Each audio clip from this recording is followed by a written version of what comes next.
Good afternoon class 8। कैसे आप लोग?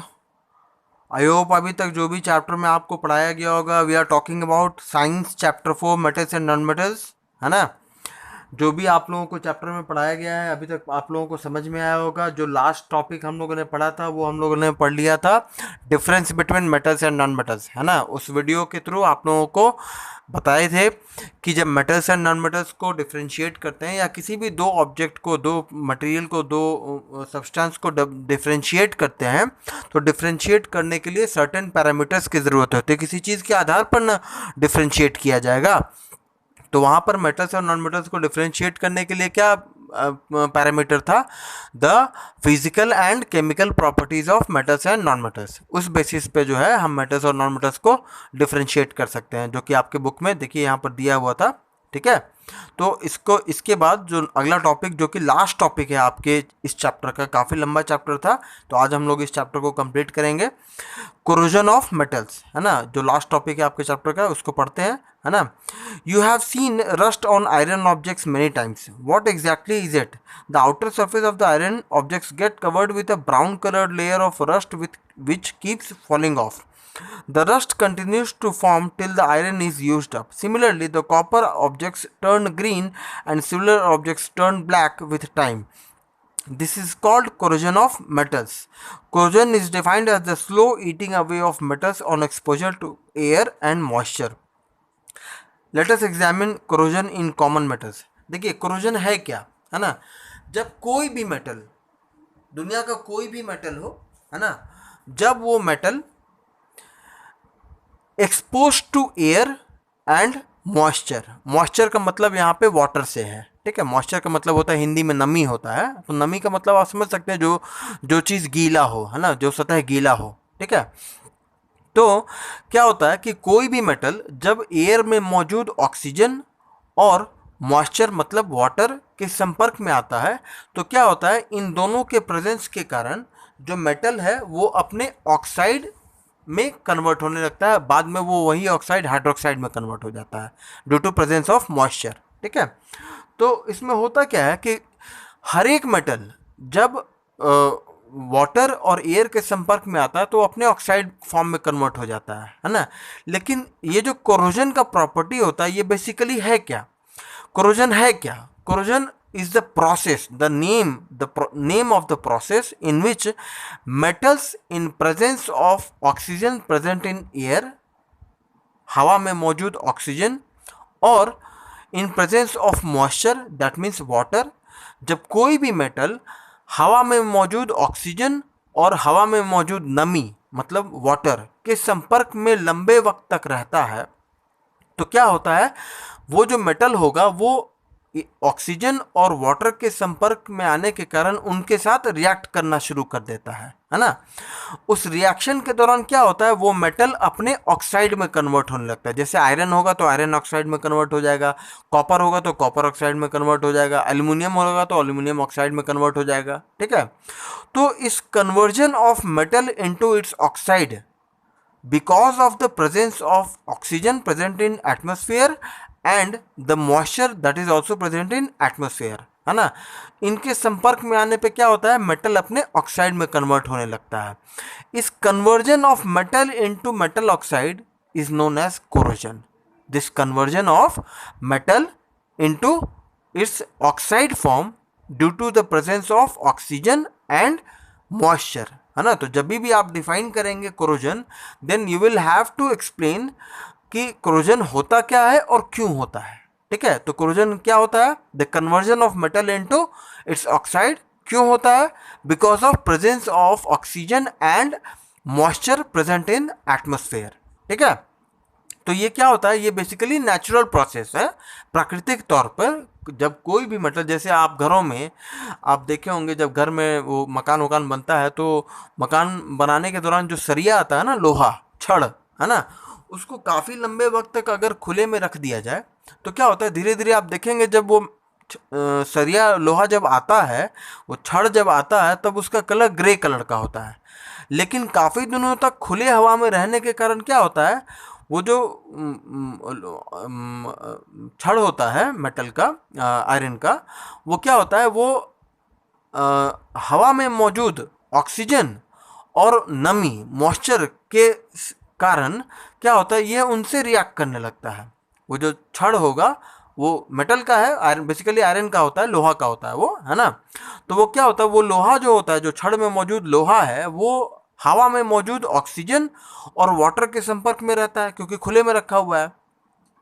तो उसमें संपर्क में आने के कारण क्या होता है कि जो छड़ में मौजूद जो लोहा है वो हवा में मौजूद ऑक्सीजन और मॉइस्चर मतलब नमी से रिएक्ट करने लगता है।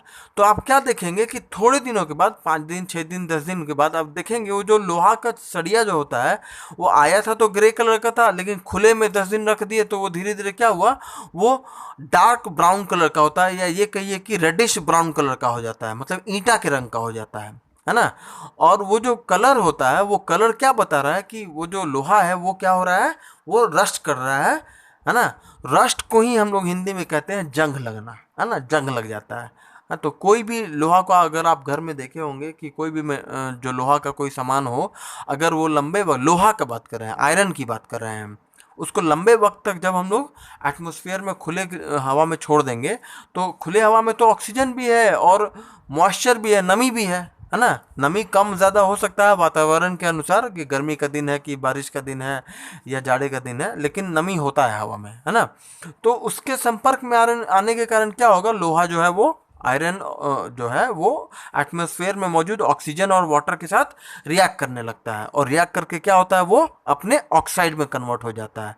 तो जो जंग होता है उसी को हम लोग इंग्लिश में रस्ट कहते हैं, है ना। तो रस्ट बेसिकली क्या है, it is the oxide form of iron, वो आयरन का ऑक्साइड फॉर्म है ना। और वो क्यों हुआ है, क्योंकि आयरन को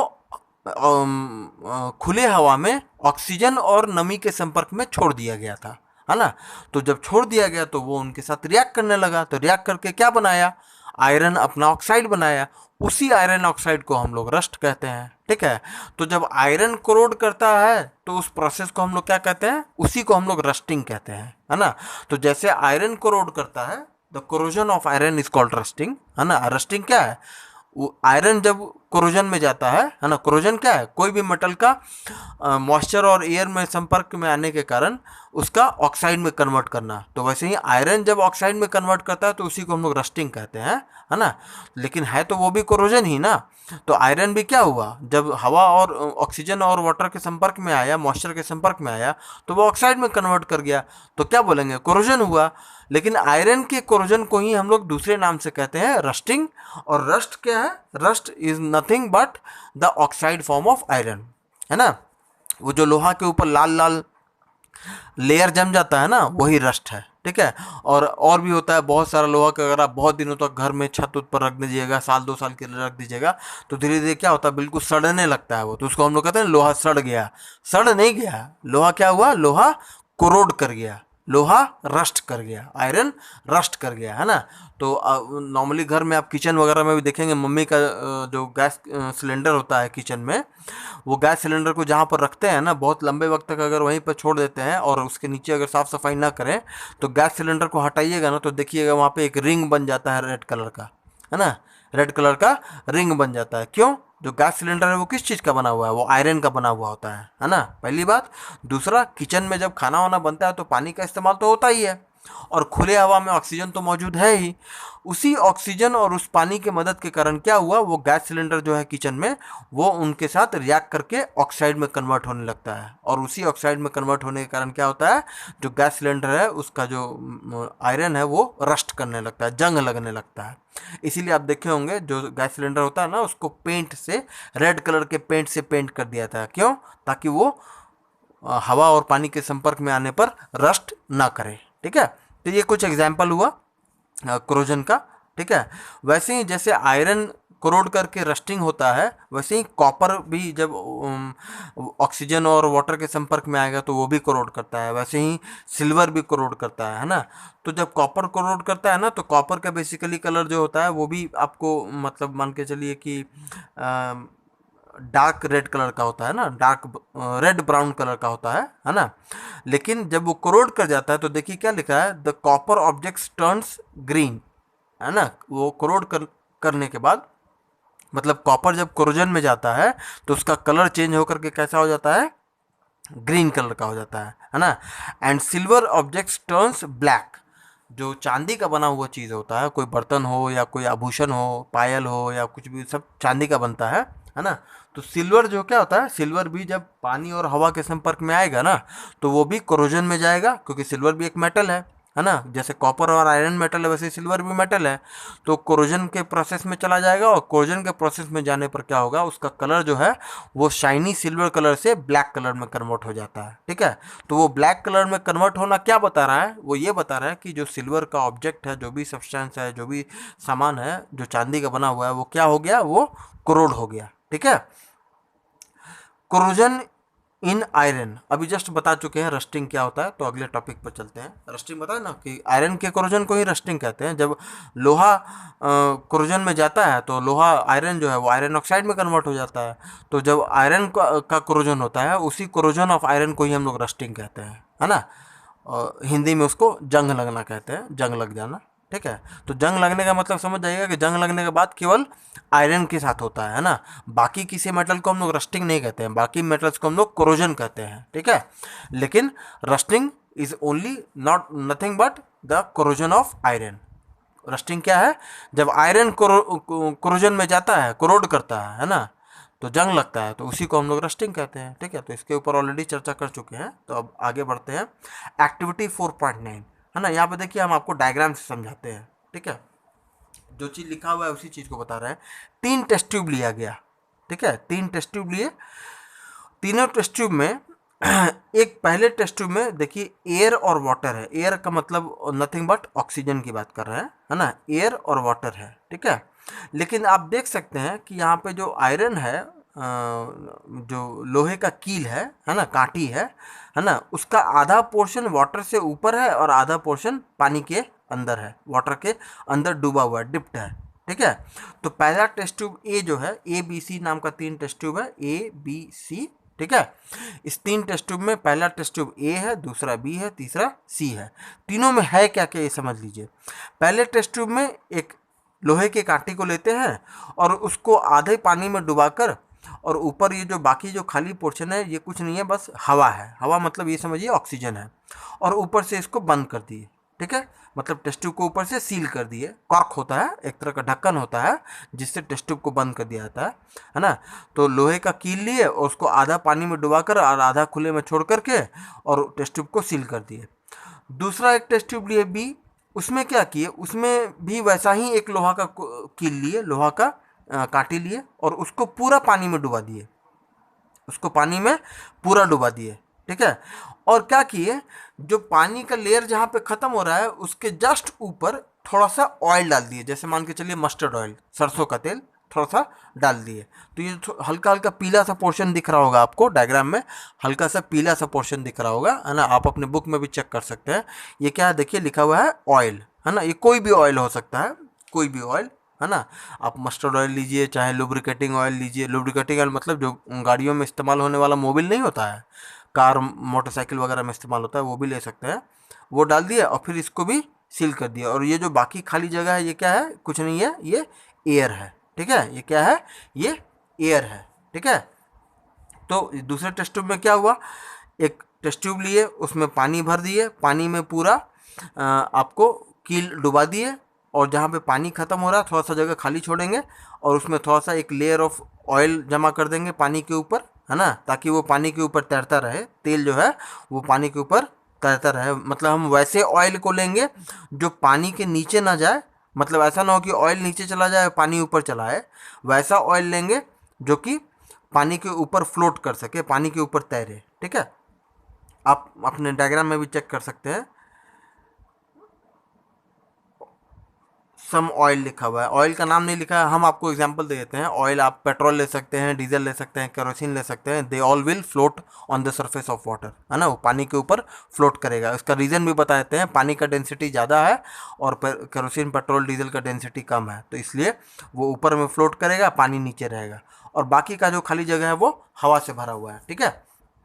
तीसरा एक टेस्ट ट्यूब लिए, उसमें कुछ नहीं है, उसमें भी वैसा ही एक कील लिए और इसमें जो है कैल्शियम क्लोराइड, है ना। कैल्शियम क्लोराइड एक तरह का मान के चलिए सॉल्ट होता है, जैसे सोडियम क्लोराइड नमक है ना, वैसे ही कैल्शियम क्लोराइड भी एक तरह का नमक होता है ना। वो डाल दिए और उसमें कील डाल दिए, मतलब कैल्शियम क्लोराइड ऑब्वियस सी बात है ये एक लिक्विड नहीं होगा, ये डिहाइड्रेटिंग एजेंट है।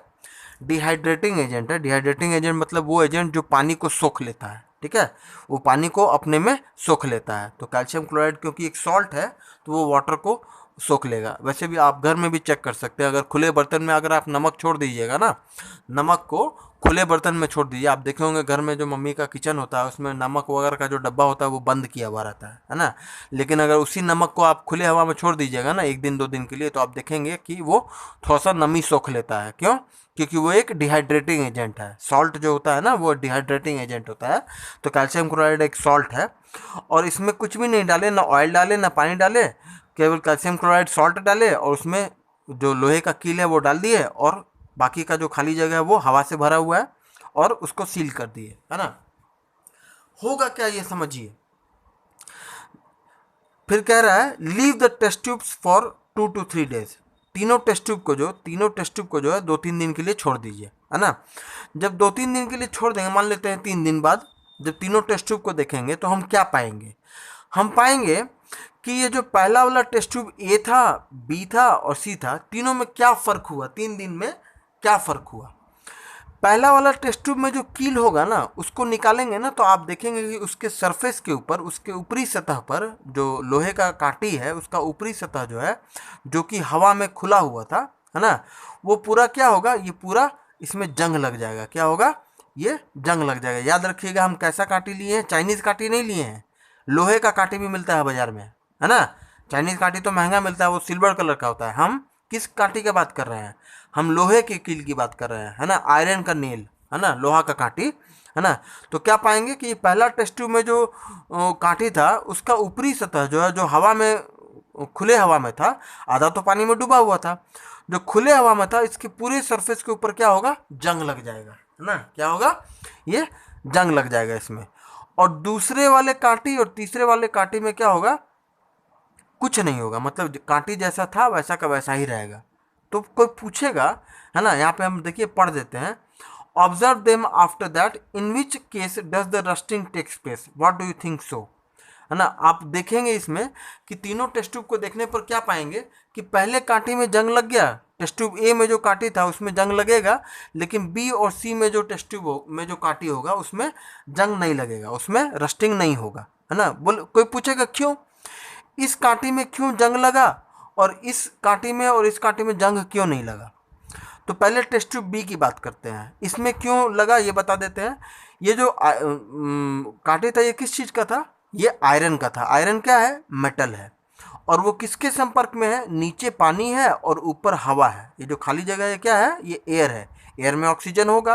तो 3 दिनों तक जो है ये लोहे का कांटी जो है वो ऑक्सीजन और वाटर के, मतलब मॉइस्चर के संपर्क में था। तो इसमें संपर्क में आने के कारण क्या होगा? ये रस्टिंग के प्रोसेस में चला जाएगा। तो 3 दिनों तक ये रस्टिंग के प्रोसेस में गया तो क्या हुआ?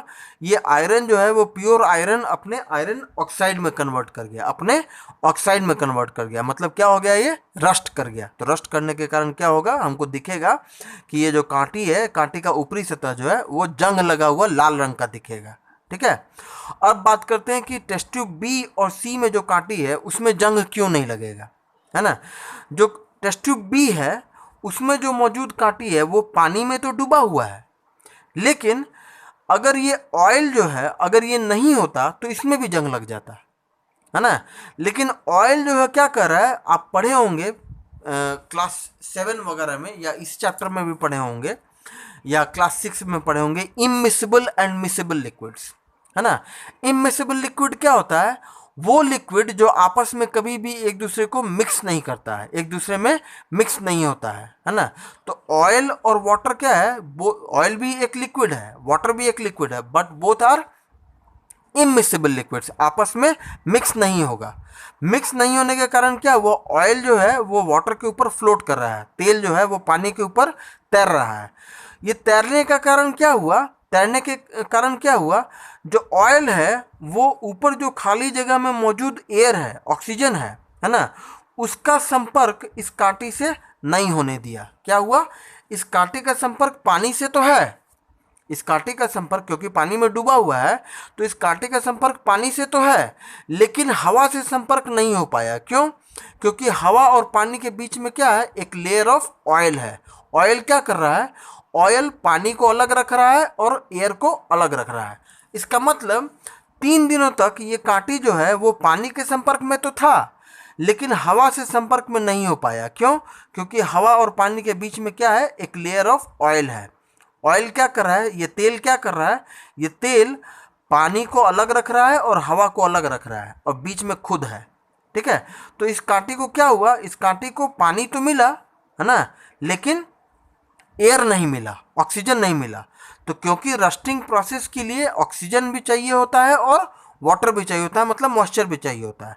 तो इस कांटे को क्या हुआ, इस कांटे को वाटर तो मिला, मॉइस्चर तो मिला, बट ऑक्सीजन नहीं मिला। तो ऑक्सीजन नहीं होने के कारण क्या हुआ, रिएक्शन कंप्लीट नहीं हुआ। आयरन जो है वो अपने ऑक्साइड में कन्वर्ट नहीं हुआ।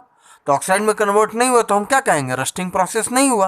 रस्टिंग नहीं हुआ, इसीलिए इस आयरन का जो नेल है, ये लोहे का जो कांटी है, हम उसके ऊपर किसी भी तरह का जो रस्टिंग का कलर होता है, रेड ब्राउन कलर है ना, वैसा कोई भी चीज़ हम इस कांटे के ऊपर हम लोगों को नहीं दिखेगा।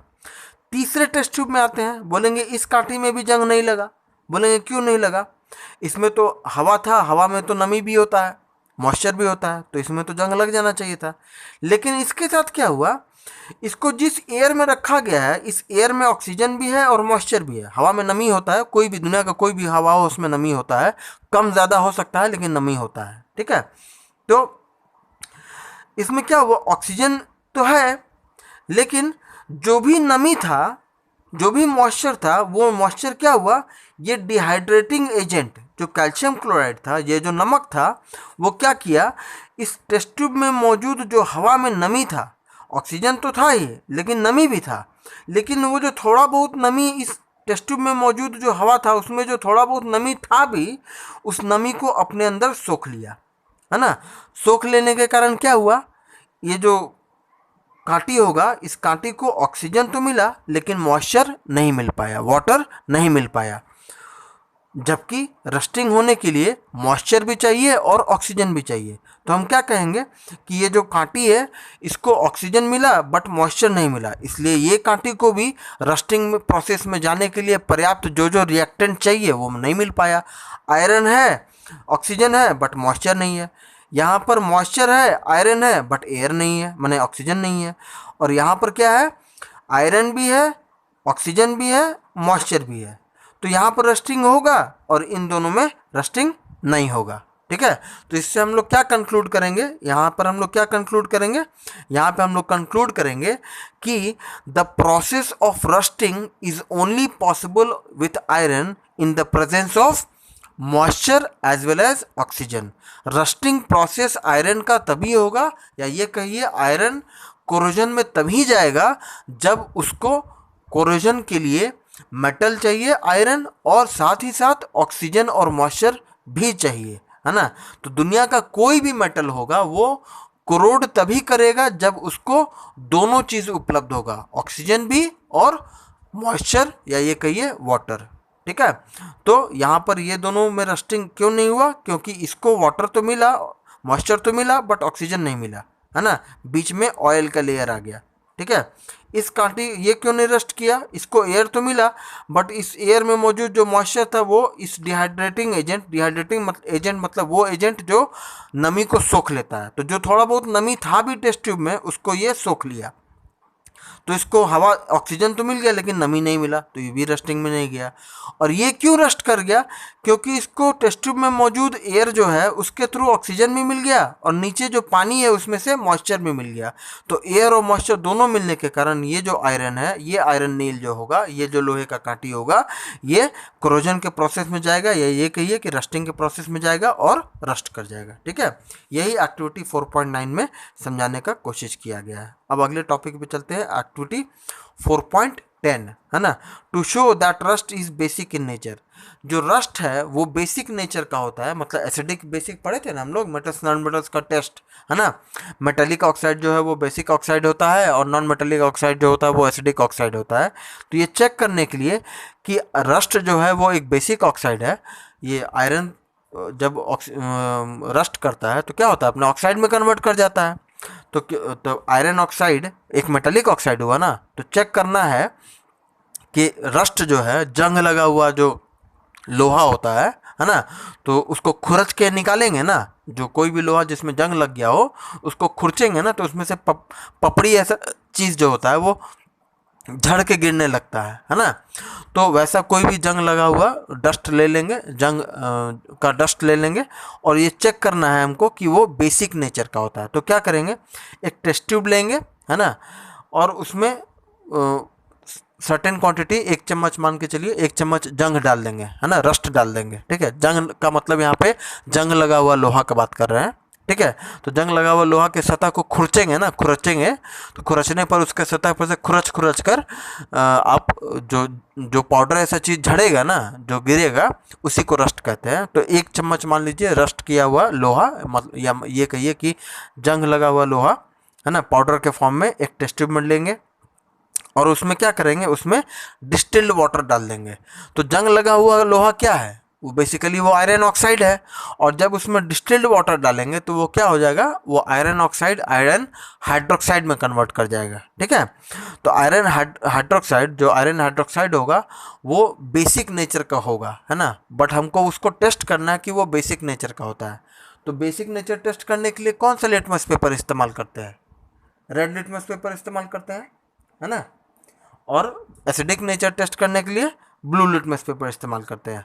तो क्या करेंगे कि वो जो 1 चम्मच रस्ट लिए हैं टेस्ट ट्यूब में, उसमें हम मान के चलिए जैसे कुछ ml few drops of distilled water, distilled water एक तरह का पानी होता है, उबला हुआ पानी को जब आप भाप बन जाता है ना, उस भाप को जब ठंडा करके जो पानी निकलता है ना, ठंडा करने पर जो कंडेंस किया हुआ वाटर होता है वही डिस्टिल्ड वाटर होता है। ठीक है, तो वैसा डिस्टिल्ड वाटर टेस्ट ट्यूब में डालेंगे रस्ट के साथ और उसको मिला लेंगे, अच्छे से शेक कर लेंगे। और अब क्या करेंगे, उसका कुछ ड्रॉप्स जो है ड्रॉपर में ले करके रेड लिटमस पेपर के ऊपर गिराएंगे, है ना। तो जैसे ही रेड लिटमस पेपर के ऊपर गिराएंगे तो क्या होगा, रेड लिटमस पेपर का उस आयरन ऑक्साइड, आयरन हाइड्रोक्साइड जो होगा, आयरन ऑक्साइड तो पहले था ही रस्ट, उसमें जब डिस्टिल्ड वाटर डाल देंगे तो वो हाइड्रोक्साइड में कन्वर्ट हो जाएगा। तो रस्ट आयरन ऑक्साइड है, डिस्टिल्ड वाटर में डालने पर वो आयरन ऑक्साइड आयरन हाइड्रोक्साइड में कन्वर्ट हो जाएगा। ठीक है, तो आयरन हाइड्रोक्साइड का फ्यू ड्रॉप्स जो है वो रेड लिटमस पेपर के ऊपर डालेंगे। जैसे ही रेड लिटमस पेपर के ऊपर उसको डालेंगे तो क्या आप पाएंगे कि रेड लिटमस पेपर का कलर जो है वो चेंज होकर के क्या होगा, red litmus paper should turn blue, proving that rust is basic in nature. तो आप क्या देखेंगे कि रेड लिटमस पेपर का जो कलर है वो रेड से ब्लू कलर में कन्वर्ट कर जाएगा। जो क्या शो कर रहा है, वो ये शो कर रहा है कि ये जो सोल्यूशन हम लोग टेस्ट ट्यूब में लिए हैं रस्ट, वो किस नेचर का है, वो बेसिक नेचर का है। तभी तो रेड लिटमस पेपर का कलर चेंज होकर के रेड से ब्लू हो गया, है ना। So in this way we can test और वी कैन शो दैट कि rust is basic by nature. दुनिया का हर एक मेटल ऑक्साइड जो है वो बेसिक नेचर का होता है। इसको टेस्ट करने के लिए उस मेटल ऑक्साइड या मेटल हाइड्रोक्साइड को आप रेड लिटमस पेपर के ऊपर गिराइए। रेड लिटमस पेपर का कलर अगर रेड से चेंज होकर के ब्लू हो जा रहा है तो ब्लू कलर चेंज होना ये बता रहा है कि जो भी सोल्यूशन हम लोग ले रहे हैं वो क्या है, वो एक बेसिक ऑक्साइड है, या ये कहिए कि बेसिक नेचर का है। ठीक है, वैसे ही corrosion in copper, corrosion in silver, इसके ऊपर ऑलरेडी चर्चा कर चुके हैं, इसलिए बस शॉर्ट में बता दे रहे हैं। कॉपर भी एक मेटल है, वो भी जब कोरोड करता है तो कॉपर का इनिशियल कलर जो है वो रेड ब्राउन कलर का होता है ना। जब कोरोड करता है ना तो उसका कलर चेंज होकर के रेड ब्राउन से ग्रीन कलर का हो जाता है। तो ये चेंज इन कलर क्या बता रहा है, चेंज इन कलर बता रहा है कि कॉपर जो है वो कोरोड होके कॉपर कार्बोनेट में कन्वर्ट हो जाता है। ठीक है, these objects get coated with green layer of basic copper carbonate, है ना। जो कन्वर्ट हो जाने पर, मतलब कॉपर जो है वो कोरोड हो जाने पर किस में कन्वर्ट हो जाता है, कॉपर कार्बोनेट में कन्वर्ट हो जाता है। ठीक है, ये कॉपर कार्बोनेट जो है वो क्या है, it is the corroded form of copper, है ना। और change in colour from red brown colour to green colour is showing that the copper has corroded. Similarly silver भी क्या होता है, this happens because silver objects turn black on exposure to air, है ना। Air में expose होने के कारण सिल्वर जो है वो सिल्वर कलर से ब्लैक कलर में कन्वर्ट हो जाता है। ऐसा क्यों होता है? Silver metal reacts with the sulphur compounds present in air, है ना। जो हम लोगों के एटमॉस्फेयर में मौजूद जो सल्फर कंपाउंड होता है ना, सल्फर कंपाउंड का हम उदाहरण बता देते हैं। सल्फर ऑक्साइड जो कि गाड़ियों से या फैक्ट्रियों से निकलने वाला जो धुआं होता है ना, उसमें सल्फर डाइऑक्साइड होता है, ठीक है। तो वो सल्फर डाइऑक्साइड जो है ना, वो जब एटमॉस्फेयर में मौजूद जो नमी होता है, मॉइस्चर होता है, उसके साथ रिएक्ट करके आपको हम बताए थे कि सल्फ्यूरस एसिड में कन्वर्ट हो जाता है। किस में कन्वर्ट हो जाता है? सल्फर जो है वो ऑक्सीजन के साथ रिएक्ट करने पर सल्फर डाइऑक्साइड में कन्वर्ट हो जाता है। और सल्फर डाइऑक्साइड जो है वो जब वाटर H2O के संपर्क में आता है तो एक एसिड बनता है which is called sulphurous acid H2CO3, है ना, H2SO3, सॉरी CO3 बोल रहे हैं, H2SO3, है ना। इस एसिड को क्या कहते हैं? सल्फ्यूरस एसिड कहते हैं, ठीक है। तो जब सिल्वर मेटल इस सल्फ्यूरस एसिड के संपर्क में आता है ना, तो उसका कलर जो है वो सिल्वर कलर से ब्लैक कलर में चेंज कर जाता है। तो जब भी आप कोई चांदी का बर्तन या चांदी का कोई भी चीज़ देखें, आभूषण देखें या बर्तन देखें, और उसका रंग आप देख रहे हो कि रंग जो है वो सिल्वर कलर से ब्लैक कलर की ओर जा रहा है, तो आप समझ जाइएगा कि क्या हो रहा है, सिल्वर जो है वो कोरोड हो रहा है। क्या हो रहा है? कोरोजन हो रहा है, उस सिल्वर का कोरोजन हो रहा है। क्यों हो रहा है? क्योंकि एटमॉस्फेयर में मौजूद जो सिल्वर कंपाउंड्स है ना, क्योंकि आजकल पोल्यूशन ज़्यादा है ना, गाड़ियों की संख्या बहुत ज़्यादा है, गाड़ियों से निकलने वाला धुआं बहुत ज़्यादा है। तो बड़े बड़े शहरों में जहाँ पे गाड़ियों की संख्या ज़्यादा है, तो धुआं ज़्यादा होने से एटमॉस्फेयर में सल्फ्यूरस एसिड का मात्रा भी ज़्यादा है ना। इसी को हम लोग आप कहते हैं एसिड रेन वगैरह, आप ज्योग्राफी में पढ़ सकते हैं, एसिड रेन होता है ना। नहीं हो तो 9वीं या 10वीं क्लास में जाइएगा तो पढ़िएगा, ठीक है।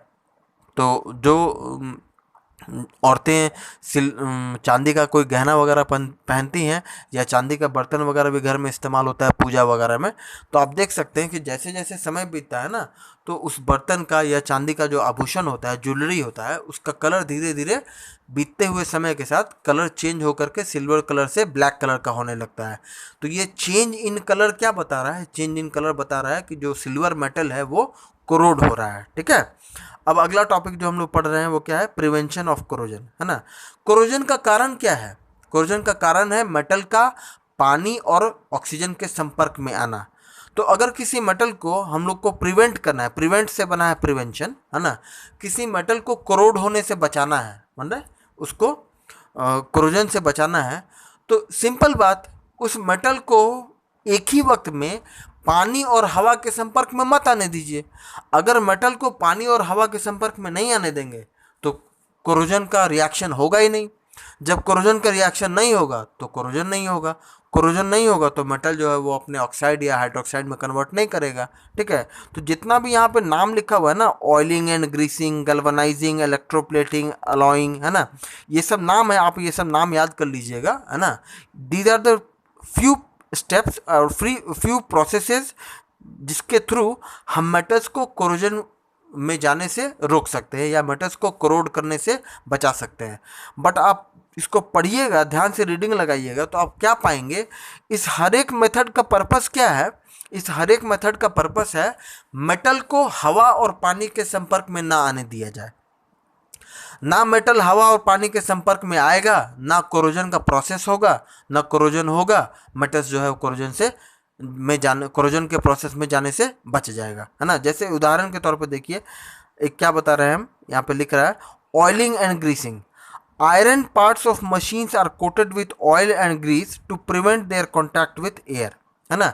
जितने भी मशीन के कल पुर्जे लोहे के बने हुए होते हैं ना, उनको क्या करते हैं, उनके ऊपरी सतह को ऑयल या ग्रीस का कोटिंग कर देते हैं, है ना, तेल या ग्रीस का कोटिंग कर देते हैं। इससे क्या होता है, वो जो लोहे का जो भी कल पुर्जा है मशीन में इस्तेमाल होने वाला, वो क्या होता है, वो हवा और पानी के संपर्क में आने से मेटल को बचाता है। क्यों? ऑयल और ग्रीस क्या है, वो इमिसिबल लिक्विड है। क्या है? इमिसिबल लिक्विड है, वो पानी में मिक्स नहीं होगा। जब पानी में मिक्स नहीं होगा तो क्या करेगा, वो मेटल को पानी के संपर्क में आने से या हवा के संपर्क में आने से बचाएगा। तो जब मेटल हवा और पानी के संपर्क में आएगा ही नहीं तो वो कोरोजन में जाएगा ही नहीं, तो मेटल क्या होगा, कोरोजन के प्रोसेस से बचा हुआ रहेगा। तो आगे आने वाला जो भी टॉपिक लिखा हुआ है, गैल्वेनाइजिंग, इलेक्ट्रोप्लेटिंग, अलॉइंग, इन सब में पर्पस क्या है, इन सब मेथड में क्या किया जाता है, इस सब मेथड में तरीका वही अपनाया जाता है। बस ये अलग बात है कि वो तरीका जो है वो अलग अलग माध्यमों के द्वारा किया जाता है। जैसे गल्वनाइजिंग में क्या करते हैं, किसी मेटल को अगर कोरोजन से बचाना है तो उसके ऊपर एक लेयर ऑफ जिंक चढ़ा दिया जाता है, एक लेयर जिंक का चढ़ा देते हैं। जिंक जो है वो आयरन के मुकाबले कम कोरोसिव मेटल है ना, वो मेटल जो है वो जल्दी कोरोड नहीं करता है। तो जब लोहे का मान लीजिए अगर कोई बर्तन है उसके ऊपर जिंक का लेयर चढ़ा देंगे तो क्या होगा, जिंक का लेयर ना मॉइस्चर और ऑक्सीजन के संपर्क में है, तो जिंक तो कोरोड करेगा नहीं। तो जिंक अगर नहीं कोरोड करेगा तो जिंक लेयर के अंदर जो लोहे का मेटल है वो भी कोरोजन से बचा रहेगा, है ना। इलेक्ट्रोप्लेटिंग में क्या करते हैं, इलेक्ट्रिक करंट का इस्तेमाल करके इलेक्ट्रिकली क्या करते हैं, मेटल के ऊपर जिंक या एल्युमिनियम का, देखिए iron objects are coated with a layer of another metal such as tin and zinc, है ना। जिंक या टिन ऐसे मेटल का इस्तेमाल करते हैं और इलेक्ट्रिसिटी का इस्तेमाल करके आयरन ऑब्जेक्ट्स के ऊपर एक लेयर ऑफ जिंक या टिन का चढ़ा दिया जाता है। तो क्योंकि जिंक और टिन जो है वो कंपैरेटिवली आयरन के कम कोरोसिव है, वो जल्दी कोरोड नहीं करता है, अगर वो एयर और मॉइस्चर के संपर्क में आ भी जाएगा तो भी कोरोड नहीं करेगा, है ना। तो क्या होगा, इसके कारण जो है आयरन का, लोहे का जो भी बना हुआ सामान होगा, कल पुर्जा होगा, मशीन का जो भी पार्ट्स होगा वो कोरोड होने से बच जाएगा। ऐसे ही है अलॉइंग, है ना। अलॉइंग में क्या होता है, 2 या 3 मेटल्स को इस्तेमाल करके एक नया प्रोडक्ट को बनाते हैं। 2-3 मेटल को पिघला कर आपस में मिक्स कर देते हैं और एक नया प्रोडक्ट बनाते हैं, है ना। तो क्या होता है, अलॉय क्या होता है, अलॉय कम से कम 2 या 3 मेटल्स को पिघलाकर आपस में एक नया सब्सटेंस तैयार किया जाता है। और उस सब्सटेंस को क्यों तैयार किया जाता है, उस सब्सटेंस का प्रॉपर्टी होता है कि जो नया तैयार हुआ प्रोडक्ट है वो कोरोड ना करे, है ना। या ये कहिए कि 2 या 3 मेटल्स को मिलाकर के जो नया सब्सटेंस बना रहे हैं ना, उसमें 2-3 मेटल्स का प्रॉपर्टी है। तो 2-3 मेटल्स का प्रॉपर्टी होने के कारण क्या होता है कि उसमें तीनों मेटल का प्रॉपर्टी आ जाएगा। कोई होगा ऐसा जो जंग लगने से बचाएगा, कोई ऐसा बचाएगा कि गुड कंडक्टर होगा, कोई ये प्रॉपर्टी देगा अलॉय को कि वो जो है जल्दी कोरोड नहीं होगा, कोई ये प्रॉपर्टी देगा कि अच्छा कंडक्टर हो जाएगा, कोई ये प्रॉपर्टी दे देगा कि हल्का होगा, है ना। इसी तरीके से जैसे देखिए एयरक्राफ्ट में जो है, जो हवाई जहाज़ वगैरह बनता है ना, उसमें एक तरह का अलॉय इस्तेमाल किया जाता है जिसको कहते हैं मैग्नीशियम, है ना। क्या कहते हैं, मैग्नीशियम, ठीक है। तो ऐसे ही करके आपको अलॉइंग किया जाता है। तो अलॉय जो एल्युमिनियम का किया जाता है एयरक्राफ्ट वगैरह बनाने में, उसमें एल्युमिनियम के साथ मैग्नीशियम का इस्तेमाल किया जाता है, ठीक है, ताकि वो हल्का भी रहे और जल्दी कोरोड भी ना करे, है ना। इसी तरीके से आपका चैप्टर कंप्लीट हो जाता है। Uses of metals and non metals दिया हुआ है, ठीक है। ये आप स्वयं पढ़ लीजिएगा, क्यों, क्योंकि इसमें हर एक चीज़ पॉइंट वाइज लिखा हुआ है। ये आपको याद करने के लिए है ना, ये आपके काम का चीज़ है, ये आप पढ़ सकते हैं, ये क्वेश्चन वगैरह एग्जाम में आता है, ठीक है। तो आज जो है आपका ये चैप्टर कंप्लीट हो गया। ये जो uses of metals and non metals दिया है ये आपको खुद को पढ़ने के लिए छोड़ रहे हैं, ठीक है। आप इसको पढ़ के कंप्लीट कर लीजिएगा, ठीक है। और आपका चैप्टर कंप्लीट हो गया है। कल जब हम लोग मिलेंगे तो इस चैप्टर का एक्सरसाइज को कंप्लीट करेंगे और क्वेश्चन आंसर्स के ऊपर चर्चा करेंगे, ठीक है। तब तक के लिए थैंक यू।